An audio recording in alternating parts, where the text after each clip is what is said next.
Baik, nah ini Pak, menanamkan sikap resiliensi bisa bangkit kembali setelah gagal pada anak, lalu membentuk kepribadian anak yang kokoh sehingga dia punya kontrol diri agar tidak mudah terjerumus ke arus yang salah, dan dampak tekanan terhadap anak secara psikologis bagaimana seperti itu. Ya, mungkin tadi ini sepertinya sudah dibahas oleh Pak Adi ya. Sudah dibahas. Jadi saya akan menjawab yang ini saja soal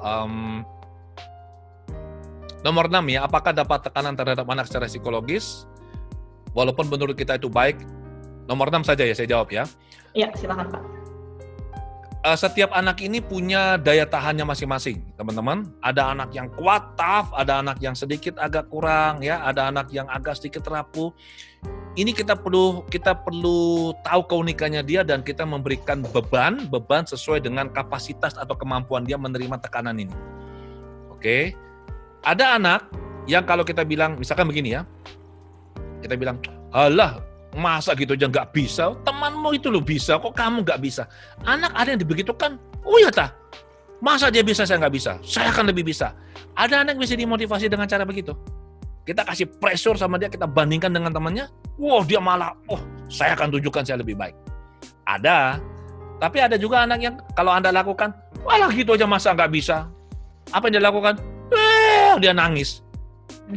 Jadi kita harus mengerti keunikan anak dan ini berhubungan dengan tipe kepribadian. Sepertinya Erika dan teman-teman Indie Plus, kita perlu bikin acara khusus membahas soal kepribadian yang tadi saya jelaskan itu ya.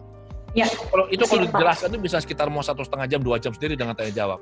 Jadi kita memberikan tekanan sesuai dengan porsinya. Jangan dipaksa.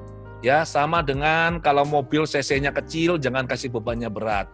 Setiap anak punya keunikan dan kita tumbuh kembangkan mengikuti keunikannya dia, bukan menurut keunikannya kita. Dan seringkali orang tua bilang begini, masa gitu aja nggak bisa? Papa dulu, nah selalu ngomong gitu tuh. Atau mama waktu kecil, nah selalu begitu tuh. Ya, jadi kita nggak bisa mengatakan seperti itu. Oke? Lanjut. Baik. Terima kasih Pak Adi, kita lanjut lagi. Nah tadi sudah ada izin dari Pak Adi ya Pak ya, berarti kita bisa bikin acara bersama lagi ya Pak antara Ide Plus dengan AWGI seperti itu ya. Karena kalau bahas parenting ini emang seru banget ya, bisa bersesi-sesi, berepisode-episode ini bahas. Berikutnya ini Pak, menarik nomor 7 ini. Sudah punya impian anak kelas 10, 1 SMA berarti ya, 10 ini ya. Sudah mendekati target malah mengendur, kayak gitu ya. Menurut orang tuanya mestinya bisa lebih kencang. Nah bagaimana ini menghadapinya? Gitu. Lalu yang ke-8, memotivasi anak yang sudah kehilangan semangat hidup dan berkarya. Bagaimana agar bisa mencintai dirinya lagi dan bisa kembali. Silakan Pak Adi. Oke, nomor 7 dulu ya. Memang begini teman-teman, ada orang yang dia pada saat dia punya ide, dia kejar ya, pada saat dia hampir mencapai goal, dia mengendor. Ini tidak hanya terjadi pada anak SMA atau anak SMP, bahkan orang dewasa, profesional pun banyak yang mengalami seperti ini. Saya menangani. Jadi di awal menggebu-gebu, dia kerja sangat bagus, pada saat bisnis atau karir sudah naik dan hampir mencapai puncak, dia mundur. Ini terkait dengan pola asuh. Anak besar kemungkinan pernah mengalami kegagalan dan kegagalan ini membuat dia kecewa berat, bisa jadi karena dia tidak bisa menerima kekalahan ini atau kekecewaan ini, bisa juga mengalami saat dia mengalami kegagalan, ada tekanan dari orang tua atau dari lingkungan. Sehingga dia akhirnya memutuskan tidak mau untuk lanjut. Nah, kita perlu mencari tahu ini kenapa. Ya, tanyakan anak ini apa yang terjadi, apa yang dia rasakan. Cara yang paling mudah biasa yang saya sarankan adalah, saya bilang begini, coba kamu tutup mata. Dia tutup mata. Pura-puranya, saya bilang. Pura-puranya, goal kamu ini sudah tercapai. Dia tutup mata, bayangkan goal sudah tercapai, sudah. Terus saya tanya, waktu kamu merasakan goal kamu sudah tercapai, ya pura-puranya, perasaan kamu ini enak enggak? Biasanya anak bilang, enggak enak. Berarti ada penolakan dari bawah sadarnya. Ini perlu diproses. Lanjut.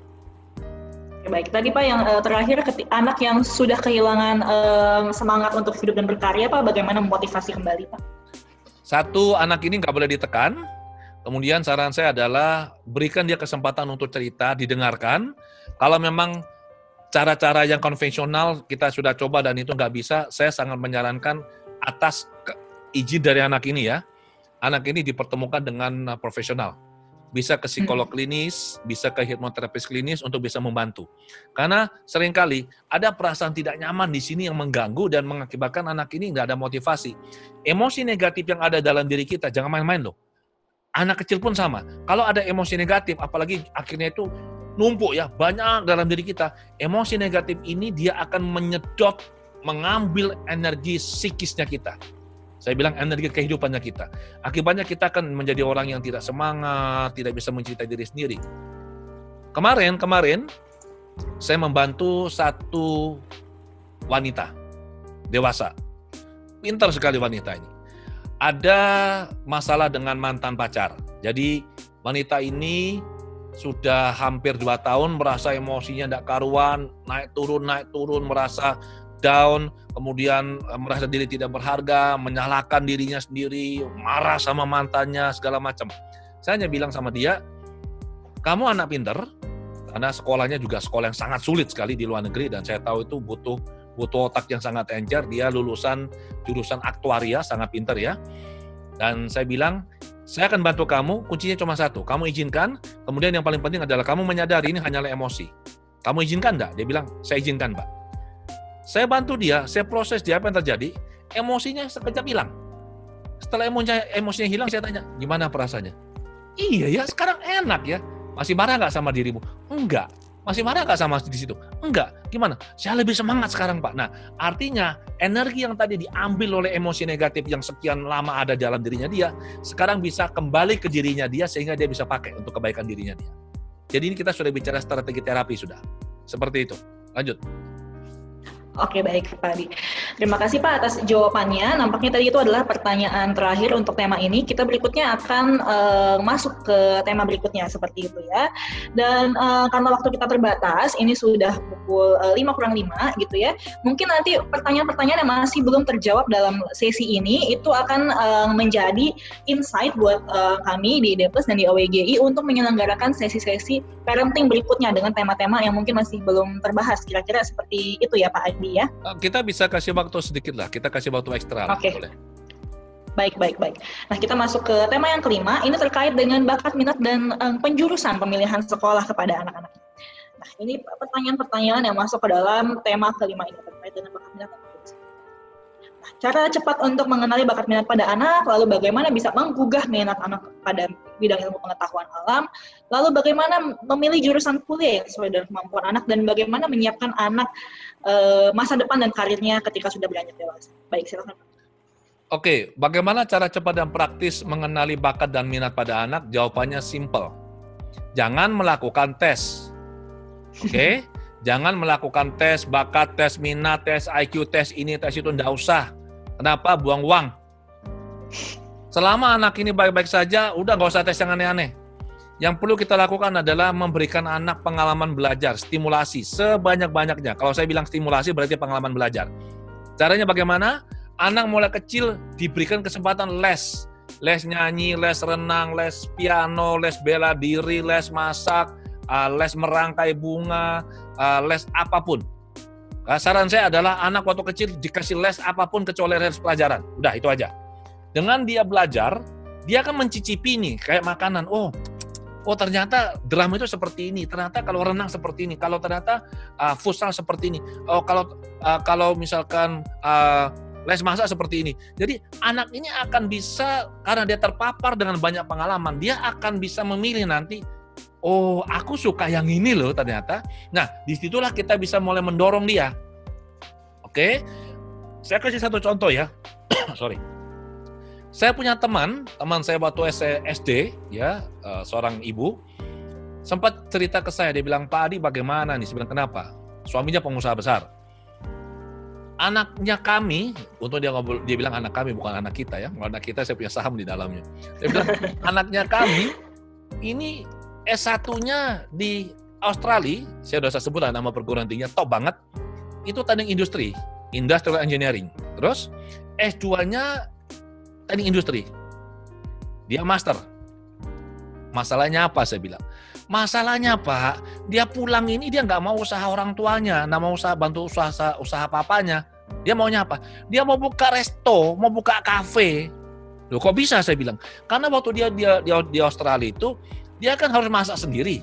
Ternyata pada saat dia masak, dia bilang dia menemukan joy, perasaan bahagia, senang, menikmati waktu masak. Dia bilang memasak tuh passionnya dia. Saya bilang, so apa yang salah? Yang salah adalah tidak sejalan dengan maunya papanya. Papanya kan pengusaha nih. Jadi gimana? Aduh Pak Adi, suami saya marah besar. Saya bilang sama teman saya bilang, selama anak kamu tuh bisa mandiri, kemudian anak kamu ini bisa menghasilkan uang, dia bahagia dengan apa yang dia lakukan, kamu perlu dukung. Itu satu. Yang lebih dahsyat lagi adiknya. Adiknya sekolah apa? Finance juga di Australia. Pulang ke Indonesia, mau buka bisnis apa coba? Adiknya senang ini, mani-pedi. Waduh, ini bapaknya marah besar ini. Saya bilang sama teman saya juga sama. Selama anakmu bahagia, dia melakukan pekerjaannya halal, bisa menghasilkan uang, dia bisa mandiri secara finansial, berikan dia dukungan, tak apa-apa. Jadi ini yang saya bisa sarankan pada orang tua. Nah sekarang, bagaimana dengan memilih jurusan? Orang tua seringkali itu tidak paham ini, dan mereka membiarkan anak memilih jurusannya sendiri. Itu salah itu. Kita sebagai orang tua perlu mendampingi anak. Anak biasanya pilih jurusan yang seringkali, sebelum saya melanjutkan pernyataan saya mau tanya lagi. Coba di antara teman-teman yang ikut Zoom dan juga yang lagi nonton YouTube ini, siapa di antara Anda yang kuliah S1 atau S2 atau S3, di mana Anda sekarang kerja, bidang pekerjaan Anda inline, sejalan dengan kuliahnya Anda dulu S1? Ayo siapa coba, saya ingin tahu. Tidak banyak. Paling dokter, saya menemukan arsitek jadi sales, saya menemukan orang teknik mesin jadi banker, nggak ada hubungannya sama sekali. Nah, kalau kita ingin mengarahkan anak, maka kita perlu mendampingi, dengar dia ceritanya apa, dia maunya jadi apa. Kita perlu memberikan anak gambaran. Oke nak, masa depan ini masa yang sangat cepat berubah. Ada banyak pekerjaan yang dulunya ada, sekarang nggak ada. Nanti di masa depan yang dulu sekarang nggak ada, di depan masa depan juga ada. Sekarang coba, zamannya saya dulu tuh, siapa yang percaya bahwa orang dari YouTuber itu bisa menghasilkan uang? Sekarang kita tahu hasilnya luar biasa, benar nggak? Kemudian, siapa yang menyangka bahwa sekarang ini ada manajer untuk ngurusin orang punya medsos? Dulu nggak ada loh, benar nggak? Jadi, dan juga pekerjaan-pekerjaan yang semakin menghilang itu apa? Satu contoh misalkan, frontliner di bank, teller, sekarang ini makin dikurangi loh. Semua otomatis. Jadi kita perlu memberikan anak gambaran, oke, di masa depan seperti ini. Satu yang kita perlu bisa berikan pada orang tua, pada anak begini. Kalau anak ini masih belum jelas dia mau belajarnya apa nanti, maka saran saya adalah ambil kuliah yang tidak terlalu memberatkan dirinya dia. Ambil kuliah yang nanti kalau dia S2 kan kalau dia mau S2 kan kita bisa matrikulasi nih. Yang paling penting adalah saat sekarang ini dia belajar hal-hal yang lain, hal-hal yang baru. Oke? Misalkan dia belajar bagaimana marketing di media sosial, internet marketing, atau dia melihat peluang-peluang bisnis yang lain. Sekarang ini kalau mau usaha nggak perlu buka, udah punya pabrik, nggak perlu buka toko. Tokonya tuh online semua.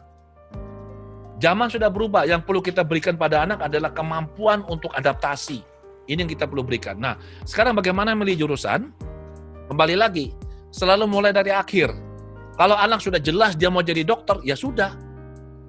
SMA-nya ngambil IPA. Kalau dia sudah jelas mau jadi dokter.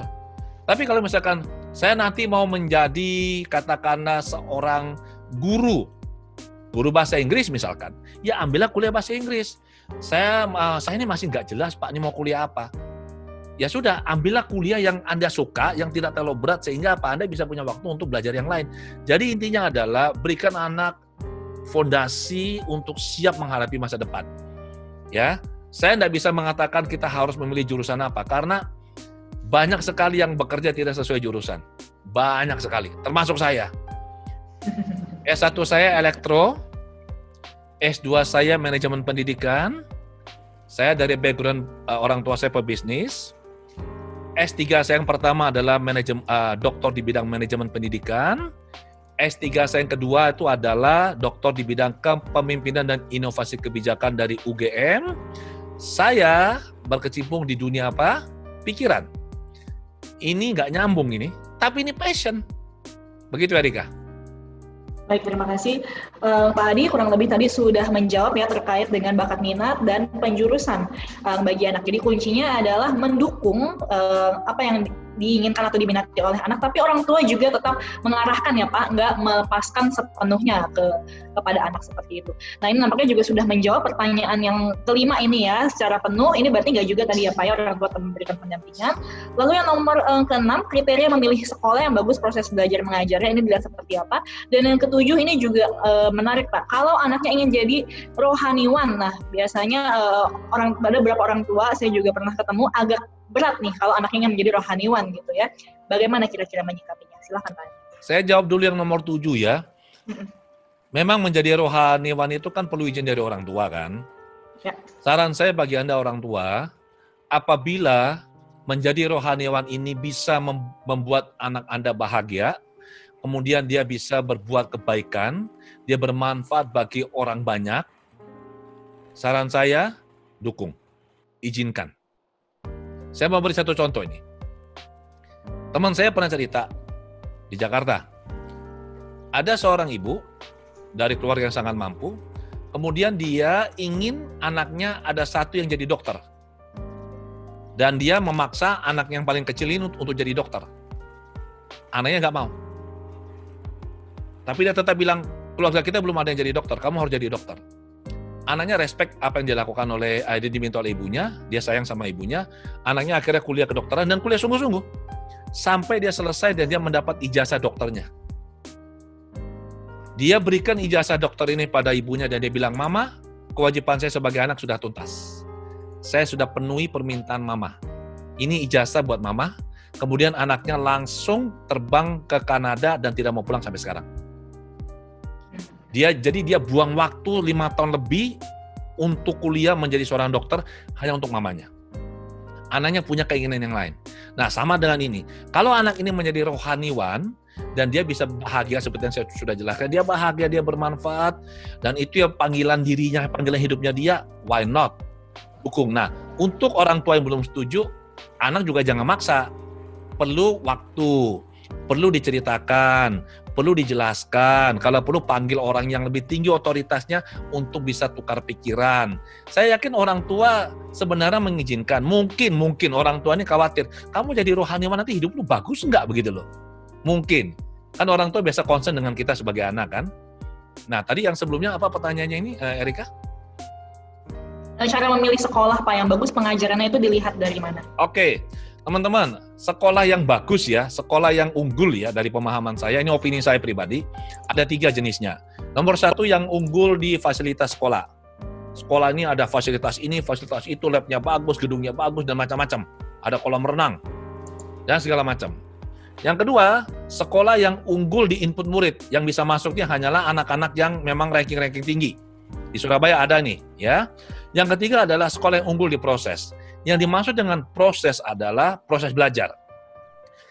Sekolah yang benar-benar bagus adalah sekolah yang apabila anak yang biasa-biasa masuk ke sekolah ini, menjalani proses pendidikan, keluar jadi anak yang luar biasa. Ini baru sekolah yang bagus. Nah, proses belajar adalah sesuatu yang tidak bisa terlihat dari luar.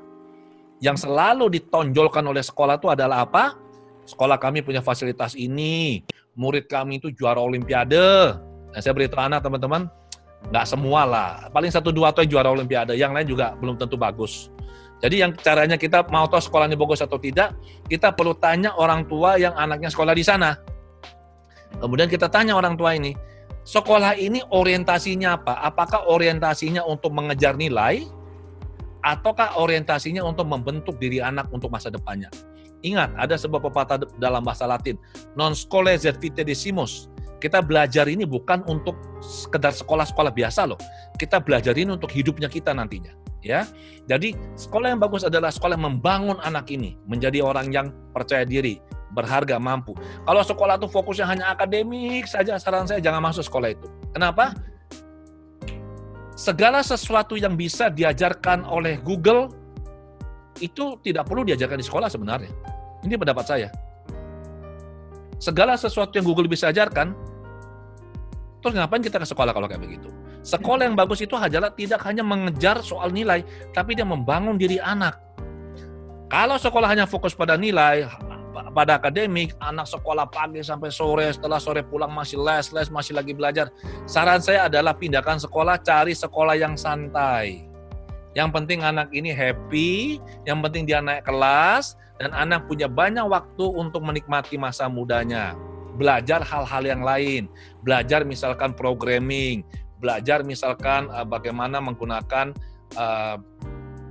aplikasi di media sosial, belajar bagaimana kalau ada workshop di luaran ya, workshop bisnis kah, workshop kepribadian kah, anak-anak kita ikutkan yang itu. Karena itu sangat penting bagi masa depan anak. Begitu. Baik Pak, ini menarik sekali. Jadi bagaimana anak yang masuk ke sini dari biasa-biasa saja namun bisa bertumbuh ya Pak, memiliki fondasi. Bukan hanya sekedar akademis namun untuk sukses ke depannya. Ya.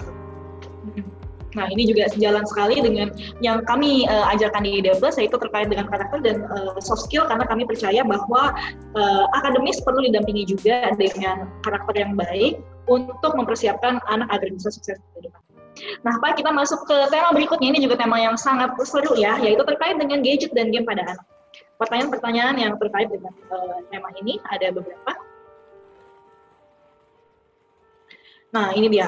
Pertanyaan banyak sekali orang tua nih. Bagaimana cara agar tidak kecanduan gadget dan HP? Lalu berikutnya, sekarang ini saat pandemi, penggunaan gadget meningkat. Bagaimana mengatur supaya anak tidak ketergantungan? Mirip ya Pak ya, 1 dan 2 ini. Silakan Pak Adi. Pertanyaan saya, sebelum kita melarang anak main gadget, orang tuanya main gadget enggak? Main juga Pak. Lebih sering mana, lebih lama mana orang tua main gadget atau anak? Zaman sekarang ini, teman-teman ya, zaman sekarang ini kita tidak akan bisa lepas dari gadget, tidak mungkin. Ini, kemudian laptop saya ini, saya kalau di depan laptop sehari itu bisa sampai 8 jam loh. Tapi saya nggak main loh, saya bekerja, saya berkarya menggunakan gadget, menggunakan laptop saya, mengetik artikel, browsing internet, buat materi presentasi dan seterusnya. Termasuk hari ini kita diskusi seperti ini kan saya pakai gadget. Intinya adalah bukan berapa lama dia main gadget, tetapi seberapa produktif dan konstruktif kegiatan yang dia lakukan menggunakan gadgetnya dia. Nah, apakah anak boleh main game? Boleh. Itu hiburan bagi dia kok. Yang penting adalah jangan sampai gamenya itu sifatnya penuh kekerasan. Game yang sifatnya main tusuk, main bunuh, main tembak, main bacok lah, main pedang-pedangan, jangan. Kita perlu memberikan anak kesempatan untuk eksplorasi, tapi eksplorasi yang terkendali. Saya sih menyarankan teman-teman saya ya, saya bilang sama teman saya, kalau Anda belikan anak Anda gadget, belikan yang top end. Kalau bisa yang spek atas, jangan spek bawah. Nanggung. Beli yang bagus sekalian. Oh, anak saya butuhnya misalkan cuma speknya, katakanlah GPU-nya ya, itu VGA card-nya cuma sekian. Saya bilang Anda belikan dia ya, kalau bisa RTX 2080, saya bilang, 2060. Kenapa? Dia mau main game, oke belikan yang bagus, tapi jangan lupa loh, kalau speknya tinggi, anak bisa pakai untuk yang lain. Misalkan dia buat rendering video, editing. Jadi tergantung bagaimana kita mengarahkan. Pak Adi, anak saya ini hobi main game, terus bagaimana? Bagaimana kalau Anda sarankan anak Anda belajar menjadi programmer dan dia bikin gamenya sendiri? Itu duitnya banyak loh. Kalau dia bisa bikin game atau menjadi bagian dari sebuah tim yang bikin game, dan dia bisa mendapatkan uang dari situ, kenapa tidak? Jadi kembali lagi, anak main game boleh, main gadget boleh, yang penting konstruktif. Satu lagi, biasanya anak menghabiskan waktu main barang begini karena mereka kesepian. Mereka kesepian karena orang tua jarang memberikan perhatian atau waktu. Nah, karena dia kesepian, dia mencari cara, bawah sadarnya akan mencari cara untuk bisa menghilangkan kesepian ini, caranya adalah dengan main gadget. Terus misalkan, kalau diberhentikan main gadgetnya bagaimana? Saya mau tanya, apakah ada kesibukan lain bagi anak? Nggak ada kan? Nanti kalau dia nggak main gadget apa? Dia nonton YouTube. Atau dia main game yang lain. Atau dia chatting. Atau apapun.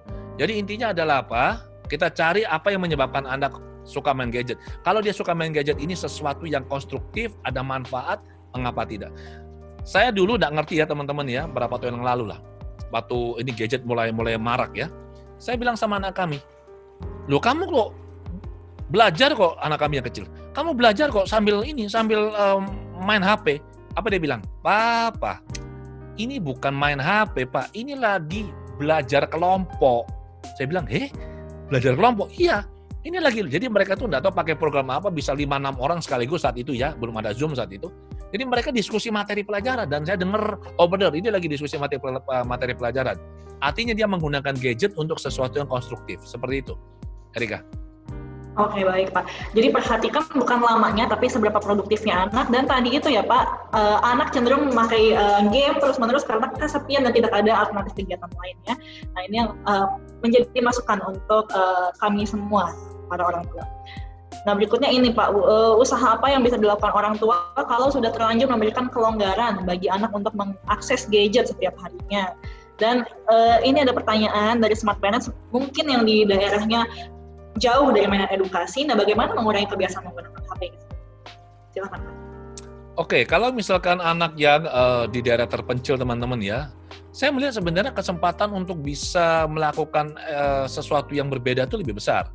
Kalau di daerah terpencil itu kan eksplorasi alam itu masih besar ya.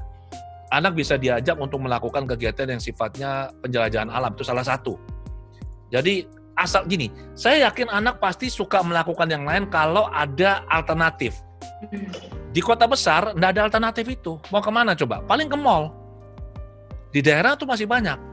Di daerah tuh entah dia pergi mancing, kemudian dia lagi main di kebun, atau dimanapun lah. Oke? Nah sekarang pertanyaan pertama, kalau misalkan anak sudah terlanjur main gadget bagaimana? Saran saya seperti yang tadi yang saya sudah jelaskan. Arahkan dia untuk sesuatu yang konstruktif. Selama itu sesuatu yang produktif, konstruktif, bermanfaat, tidak apa-apa. Di kantor pun kita main gadget loh, benar nggak? Kita bekerja pakai laptop, kita menghubungi nasabah kan pakai HP, benar nggak? Kita main gadget, tapi kita main gadget untuk sesuatu yang bermanfaat, seperti itu. Lanjut. Oke, baik. Baik, terima kasih Pak Adi atas insight-nya ya Pak, karena penggunaan gadget dan game ini rasanya menjadi kebingungan bagi para smart parents di sini. Seperti tadi sudah ada kunci jawabannya gitu, yaitu bagaimana anak gitu ya, supaya mereka punya alternatif kegiatan. Nah, berikutnya kita masuk ke topik ke-7 seperti itu ya. Nah, yaitu terkait dengan cara untuk bagaimana mengontrol emosi ya. Nah Pak Adi ini mungkin saya dan teman-teman ID Plus ini mewakili, mohon izin nanti tema ke-7-nya mungkin menjadi tema terakhir ya Pak yang kita bahas untuk webinar hari ini ya Pak ya. Nanti berikutnya kita akan atur menjadi insight gitu untuk kegiatan-kegiatan edukasi parenting lain. Nah ini terkait dengan emosi, bagaimana agar anak bisa mengendalikan emosi dengan baik dan bagaimana melakukan pendekatan anak yang mudah marah dan emosi. Baik, silakan Pak Adi. Oke, bagaimana agar anak bisa mengendalikan emosi dengan baik dan bagaimana supaya anak itu tidak mudah tersinggung? Intinya begini, kecerdasan emosi ini adalah sesuatu yang perlu dilatih, sesuatu yang diajarkan kepada anak. Jadi tidak ada ceritanya tiba-tiba anak tuh langsung cerdas secara emosional tuh enggak. Anak tuh harus dididik. Nah, caranya adalah sedini mungkin anak tuh dikenalkan pada emosinya. Jadi kalau misalkan anak lagi tantrum nih, lagi marah, kita akan jelaskan, kita bilang, oh kamu lagi marah ya? Anak lagi nangis nih, oh kamu lagi sedih ya? Oh kamu lagi kecewa ya? Apa yang kamu rasakan? Jadi kalau anak ditanya kan dia harus jawab nih. Nah itu artinya kita melatih anak untuk bisa mulai belajar mengekspresikan apa yang dia rasakan. Nah selama ini kan tidak. Kalau anak marah, udah lanjut dong, nggak boleh terus ya, awas kalau kamu lanjut marah-marah. Itu tidak komunikatif. Cara untuk anak bisa mengendalikan emosinya adalah pertama dia harus mengenal apa yang akan dia kendalikan. Jadi mengenalkan emosi pada anak. Kecerdasan emosi ini salah satunya teman-teman diukur dengan cara, menurut pendapat saya, seberapa banyak kosakata yang Anda kuasai atau anak kuasai yang bisa menjelaskan emosinya. Kalau saya tanya orang dewasa, apa yang kamu rasakan? Stres. Loh kenapa? Pembantu pulang stres. Terus anjing saya mati stres. Anak saya remedi, stres. Semuanya stres. Padahal stres itu punya arti sendiri. Emosi kan ada yang kecewa, sedih, terluka, marah, kesepian, merasa bosen, merasa bersalah, benci, bahagia. Nah, setiap emosi ini kan berbeda. Kalau anak tidak tahu apa yang dia rasakan, tidak bisa memberikan label atau nama pada apa yang dia rasakan, terus bagaimana dia mau mengendalikan? Seringkali orang bilang sama saya, Pak saya lagi stres, enggak, kamu lagi marah. Enggak, saya stres, enggak, kamu lagi marah, saya bilang. Marah artinya kamu merasa diperlakukan tidak adil oleh orang lain. Ah, betul Pak. Masa kita lagi repot-repot begini, pembantu langsung pulang Pak. Saya bilang, itu artinya kamu marah. Kamu merasa diperlakukan tidak adil. Yang namanya stres itu artinya maknanya, kamu punya banyak kesibukan dan kamu merasa waktumu tuh sempit, tidak cukup. Itu namanya stres. Saya lagi stres, Pak. Enggak, kamu lagi sedih. Saya bilang, enggak, kamu lagi sedih. Saya bilang, kamu butuhnya nangis tuh. Tahu artinya sedih? Enggak tahu, saya kasih tahu. Sedih artinya kamu merasa kehilangan sesuatu yang bermakna. Oh ya benar Pak ya, anjing saya itu mati Pak. Anjing kesayangan yang mulai kecil sama saya Pak, itu sedih. Nah, kalau anak kita latih mulai kecil dan dia mengenal emosinya, kemudian kita bilang, coba cerita nak. Nah, kalau anak mengungkapkan perasaannya dan dia tidak dimarahi, artinya dia merasa aman. Maka disinilah anak belajar untuk mengendalikan dirinya. Kita kalau mau mengendalikan sesuatu, kita harus tahu apa yang kita mau kendalikan, dan kita harus tahu bagaimana karakter apa yang mau kita kendalikan. Sama dengan emosi. Begitu Erika. Baik Pak. Jadi ini sebenarnya juga sejalan banget tadi yang sudah dijelaskan oleh Kak Aristo terkait program-program di D+, ya, di mana kami juga memiliki program untuk mengajarkan kecerdasan emosi pada anak-anak seperti itu. Sehingga ketika tumbuh dewasa nanti anak bisa mengendalikan emosinya dan tadi itu tidak punya kosakata mengenai emosi sehingga bisa mengontrolnya dengan baik. Nah berikutnya ini terkait dengan mengontrol diri saat merasa kesal, meskipun bukan karena anak, ini berarti orang tuanya ya Pak ya yang mengontrol diri supaya nggak reaktif ketika berinteraksi dengan anak. Lalu berikutnya tetap sabar saat mengajari anak pelajaran sekolah. Nah ini mungkin pertanyaan banyak orang tua karena selama pandemik ini menjadi guru juga bagi anak-anaknya di rumah ya. Baik, silakan. Oke, bagaimana mengontrol diri saat merasa kesal, meskipun bukan karena anak ya. Saya beritahu Anda teman-teman, bagi mama-mama terutama ya, emosi kita ini sangat mudah dipengaruhi oleh kondisi fisik. Kalau kita dalam kondisi capek, kita akan mudah marah, itu pasti. Itu alamiah itu. Kita sudah letih, kita sudah capek sekali, atau kita kurang tidur, ini secara otomatis akan membuat kita mudah marah. Jadi kalau Anda mudah marah, susah kontrol emosi karena Anda capek, lelah, saran saya istirahatnya harus cukup. Kalau istirahatnya sudah cukup, barulah kalau misalkan emosinya masih susah dikendalikan, artinya apa? Di dalam diri Anda ini sudah banyak emosi nih. Ini perlu dinetralisir. Ada banyak teknik. Salah satunya Anda bisa ke situs saya adwgunawan.com/download. Anda bisa lihat di bagian bawah ada teknik Hypno EFT. Anda bisa download, Anda print, Anda pelajari protokolnya, Anda bisa hilangkan emosi Anda yang mengganggu Anda dengan teknik itu. Cara lain lagi adalah Anda bisa menggunakan, nih saya kasih lihat nih. Ya, ini ada buku Daha Teknik, ada DVD-nya, ini saya ciptakan. Anda bisa menggunakan teknik ini untuk bisa mengatasi emosi-emosi yang mengganggu Anda, termasuk juga emosi anak Anda. Sekedar informasi ya, saya kemarin saya membantu wanita tadi saya ceritakan yang masih baper, belum bisa move on karena ada perasaan marah sama mantan pacarnya. Saya menggunakan teknik ini. Oke, dalam sekejap plong dan setelah itu dia merasa lega, seperti itu. Tadi pertanyaan yang satunya lagi apa? Yang satunya lagi adalah tadi yang terkait dengan ketika mengajari anak di rumah, gimana supaya bisa sabar. Bagaimana ini bisa sabar? Ibu-ibu kayaknya nih yang bertanya. Begini teman-teman ya, begitu PSBB ini dimulai, sekolah-sekolah diliburkan, itu ada semacam meme yang dikirim oleh beberapa teman. Jadi ada dua anak yang saling telepon-teleponan ini ya. Anaknya yang kecil satu tanya, kamu gimana nih belajar di rumah? Terus kata temannya apa? Guru di rumah lebih galak daripada guru di sekolah katanya. Nah, di sini satu hal yang kita perlu tahu teman-teman, bahwa mengajar anak atau mendidik anak itu tidak mudah. Jadi, kalau selama ini mungkin loh ya, kita take it for granted. Kita merasa, alah gitu aja kok. Kita kurang menghargai apa yang guru-guru di sekolah lakukan. Sekarang kita menyadari bahwa mengajar anak itu sulitnya luar biasa. Butuh upaya kesabaran yang ekstra, benar nggak? Kita bisa lebih respect pada pendidik, itu yang pertama. Kedua, kalau mengajar anak di rumah, saran saya teman-teman, cari waktu ya. Kalau Anda mengajarnya ini malam, itu Anda bawaannya akan marah terus, saya kasih tahu. Karena Anda sudah capek. Ajarlah misalkan siang kah, atau mungkin pagi kalau memungkinkan loh ya, kalau Anda tidak kerja, atau ada work from home, Anda cari waktu yang luang.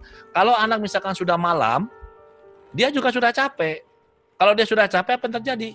Otaknya ini tidak bisa bekerja maksimal. Jadi apapun yang Anda ajarkan, dia tidak ngerti, semakin dia tidak ngerti, Anda semakin marah dia juga semakin takut otak tidak bisa kerja, semakin tidak bisa, Anda semakin marah, dia semakin nggak bisa, itu kayak lingkaran setan, lama-lama Anda stres. Nanti jangan-jangan cari saya di kantor ini untuk di terapi. Ya. Jadi, kalau misalkan membantu anak belajar, saran saya, bantu sebisanya. Bantu sebisanya. Kalau dia belum mengerti, kita ulangi. Belum mengerti, kita ulangi. Saya jujur agak merasa menyayangkan ya. Karena kenapa? Masa liburan sekolah begini ini yang bukan liburan, kita harus anak-anak belajar dari rumah, tapi anak-anak itu terus dikejut dengan pelajaran sekolah. Kalau dalam menurut pendapat saya, opini saya, mestinya kalau anak-anak di rumah ini mereka diberikan waktu yang lebih leluasa untuk melakukan hal-hal yang lain selain belajar. Misalnya mereka seperti yang di luar negeri ada itu, mereka diminta untuk melakukan kebaikan, membantu seseorang, melakukan hal-hal positif bagi orang lain, dan ini yang nanti dilaporkan ke sekolah. Ya, diberikan nilai seperti itu. Kalau misalkan anak belum bisa, ya sudah mau gimana lagi? Mau cari guru les sekarang juga nggak bisa, ya kan? Lagi masa pandemi, COVID. Ya sudah, diajarkan sebisanya. Dan saya beritahu Anda teman-teman ya, orang tua ya, pelajaran sekarang ini nggak seperti dulu loh. Pelajaran sekarang ini saya kasih tahu berat loh. Untuk mereka yang jurusannya dulu bukan A1 atau A2 jurusan fisika, eksakta, itu mengajar anak SMP, itu sulit loh saya kasih tahu. Kelenger loh. Saya dulu belajar gerak lurus beraturan, itu di SMP kelas 1, fisika itu. Gerak lurus beraturan, gerak lurus berubah beraturan. Sekarang anak-anak belajar di SMP.